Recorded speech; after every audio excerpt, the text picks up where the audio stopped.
Hi, welcome back to Facebook Friends Meet. Today I have my good friend Addison LeMay.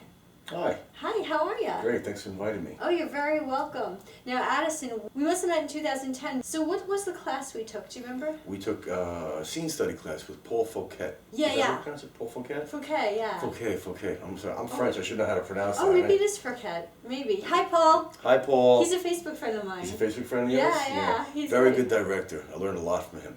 I actually ran into him recently at an equity play. And You He did? was happy to see me, and he said, he complimented me, he said I progressed. Oh, that's so Since he nice. left. So tell us, what are you doing nowadays? I've done a couple television shows. I just got done filming season 2 of The Following with Kevin Bacon. Oh, The Following. I play a That's cop. so cool. I play a bad cop on The Following. Yeah? And that's a lot of fun. Kevin Bacon is an awesome guy to work with. Really cool. Oh my gosh, he looks like a really nice Yeah, guy. real down-to-earth guy. Now, we did a play together a couple of years ago in my kitchen, right? Yes, we filmed it, thank God. It was a very interesting play with The Wool Gatherer, right? Yeah, The Wool Gatherer. It was my thesis performance at the Actors Studio Drama School. And if you should see it on the internet, that was years ago. I've progressed a lot since then, so don't hold that against me. Yeah, me too. Breindel was actually fantastic. Oh my gosh. Yeah, I gotta delete it so nobody finds it. Yeah, they're gonna be looking. Addison LeMay, Breindel Wood. Ah, that's her. It's I'm the one out with the there. short blonde hair. Yeah, short blonde hair, and I was a big muscle head with a skin head. No hair. And no hair. So besides acting, you're also doing producing and... Well, I had produced a sketch comedy show. We were trying to do something like Saturday Night Live or Mad TV. It was called So Damn Funny Show. You can find it on the internet. You can Google So Damn Funny Show. I watched some of them. They're hysterical. Thank you very much. You're welcome. I think I was one of the 2 people who have watched them. No. Well, now everybody's going to be like, so damn funny. It was funny. It was a good title. And they were just ridiculous skits. Like, just... Stupid, really- ridiculous skits. Yeah. Some were funny. Some other people consider them to be like, oh my God, that's racist. Or You that's can be insulted. That's so misogynist, you know. I'm old. I come from a different era when that kind of stuff was funny and socially acceptable. So Yeah, you have to kind of keep it light. Like, it's stuff like stand-up comics, you know? Stand-up comics. Like, they're going to say insulting or racial things, but, you know, they're joking. Yeah. Unless you're that guy from Kramer, then you can't say things like that. Kramer? Remember Michael Richards from Seinfeld? Played Kramer. Yeah. And he used the N-word on stage because he's not a stand-up comedian. And I think he was in a panic and he tried to be funny. And it was one of those times when that wasn't funny. Not so funny. Nobody thought it was funny. Not so funny. He got a lot of flack for using the N-word on stage like that. I mean, I guess if it's okay if you use it in a funny context. Yeah. Well, because stand-up comedians can get away with a lot of things that regular people can't. Yeah, absolutely. There's a stand-up comedian in the news recently, right? She wouldn't apologize for something. Did you see that going around Facebook? I saw that. I don't recall the specifics of it, but she's in her act. It's supposed to be somewhat offensive, and if you don't like it, you can always leave. Right, exactly. It's a show. It's television and movies. They're not actually real. Just in case anybody forgets that. Okay. It's like just joking. The whole idea is you could do parodies, freedom of speech, being American. Yeah, what's happening with freedom of speech these days? You can say things as much as you want, as long as it doesn't offend anybody. You can say things as much as you want, as long as it's this agenda.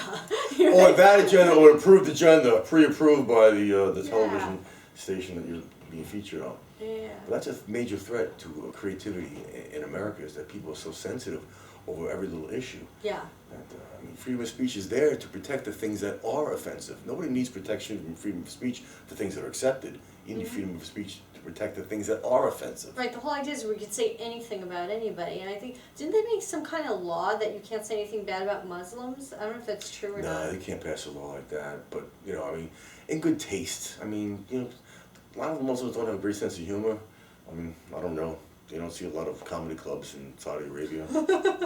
He's joking, by the way. I'm joking, by the way. Joking. Don't blow up my house. We both have friends who are Muslim. Yes. Yeah. And my wife's from Germany, too, and they don't have a lot of comedy clubs in Germany either. No, the Germans are just not funny people. No. Just like that Bex commercial, the guy gets up and he goes, boy, I just flew in from Munich, and boy, my arm's tired. Like, nobody laughs, and he goes, thank you, I'll be here all week. Oh, really? Germans don't do comedy, they do beer. Bex. That's great. That's it was a great commercial. I don't know what happened to those. I gotta see them. I don't watch commercials anymore because I'm always on Netflix or whatever. Netflix is great. I love Netflix. Do you have Amazon Prime? No, what is that? Amazon Prime, I think when I joined it was like $39 for the year, and it might be $69 or $79 for the year now, but there's so much free stuff on Amazon Prime. Oh yeah? Downton Abbey, I watched like all 3 seasons of Downton Abbey. Oh yeah, I saw one of your posts about that. I was like, Yeah. oh cool, because you and my friend who lives across the street, who's she's like a 25-year-old young woman, and I'm like, wow, I didn't know Addison would be into that. Why?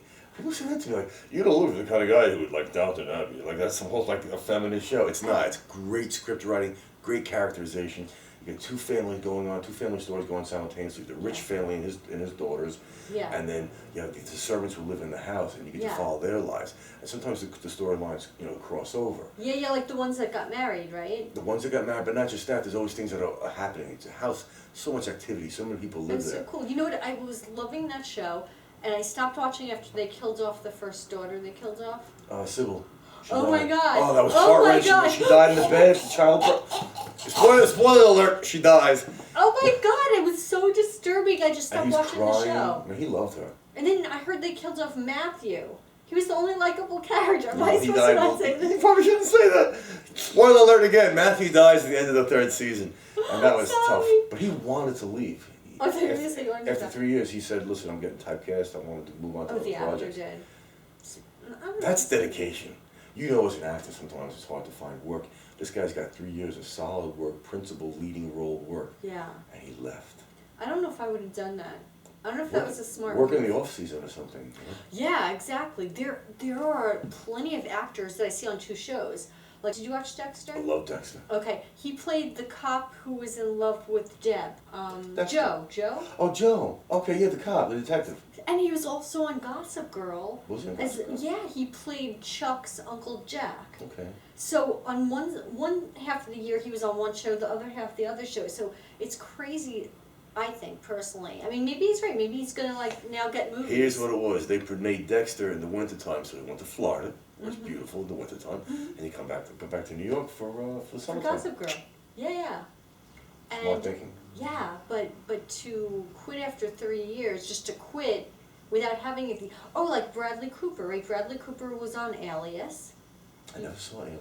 You know what? I never saw it, and then I started watching it on Netflix last year. I love the first 3 seasons are amazing, and then right after Bradley Cooper leaves, He was a regular on he was a Aliens? regular. He wasn't even the star. It was Jennifer, Ben Affleck's wife. Jennifer Garner. Jennifer Gardner's amazing, and Bradley Cooper's amazing. He has a supporting role, but after he left, they changed the whole storyline. And I just don't think the show's as good. But Right. watch the first 3 seasons; it's amazing. But anyway, I'm gonna check it Bradley out now. Cooper kept his job. He didn't quit it until he started getting cast in movies. That's probably why he left. There's an example where it paid off. Yeah. Yeah.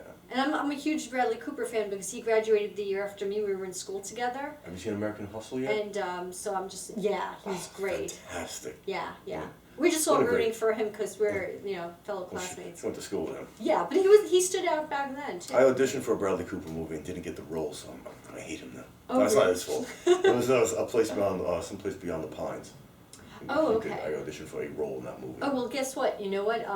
A couple of our friends from school that he hung out with were in it, so I think he was giving back, That's what you gotta do. They were really supportive of him, and they're excellent actors too. Gabe Fazio and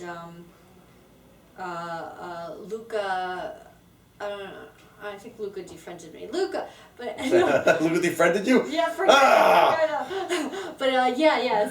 So I'm guessing that had something to do with it.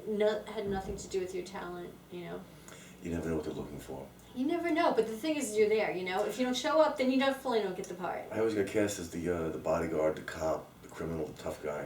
So now I'm trying to grow a little bit of facial hair and a little head hair. It's not working yet. No, it is. It's been a while now. It looks great. I'm trying, but maybe I'll get cast as something a little more sensitive. I think so.